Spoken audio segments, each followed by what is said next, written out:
Armen Georgian is at that NATO summit in London. He joins us now from there. Armen, this is a big day for the British Prime Minister, Boris Johnson, who is hosting that summit, but who's also in campaign mode as the election there is a little over a week away. What has he had to say so far today?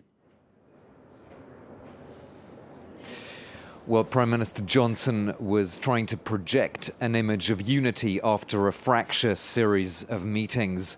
The previous day, he said on arriving at this summit, there is more that unites us than divides us. And that was a message echoed by the NATO chief, Jens Stoltenberg, who said that NATO is the only forum in which North America and Europe can get together, discuss, and take decisions and action.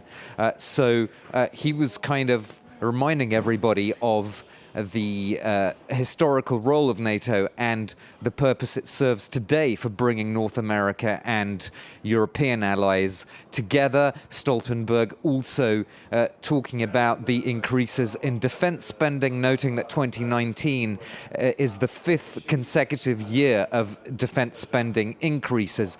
And that is something which has contributed to reducing tensions between Donald Trump and other NATO members, because, of course, Donald Trump has long complained about America as he sees it spending too much money and other countries not spending enough. So it was an attempt to show that unity, but of course there are many cracks underneath this surface. There certainly are, and there was a lot of criticism going into this NATO summit, Armen, not just Donald Trump criticizing the finances, also the French president, Emmanuel Macron, calling the body brain dead. I imagine those divisions are only going to get worse over the next few hours. Well, one area to watch is what President Erdogan of Turkey will do. He's, of course, trying to get the alliance to recognize the YPG, Kurdish militia in northern Syria, as terrorists. It seems unlikely that NATO as a whole will go that far, and President Macron was plain. He made it plain yesterday that that many other members of the alliance, France particularly, does not see the YPG as terrorists because they are crucial in the fight against ISIS.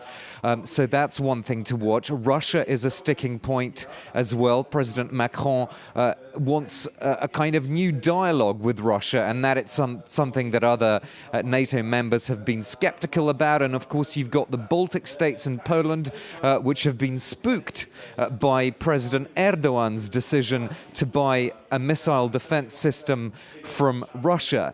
So a lot of dividing lines here. And I think what we're seeing is a NATO which has expanded. 70 years ago, it was 12 members. Now it is 29 members. And with that geographical expansion, inevitably you get a drift in priorities. Things get diluted. You've got a lot of different countries with different strategic priorities. To come back to France for a second, the Sahel region, of course, is crucial, and that's been put into sharper focus by the deaths of those French soldiers in Mali, and certainly the idea that NATO may be able to do more to help that fight in the Sahel is a topic that is under discussion here in London today as well.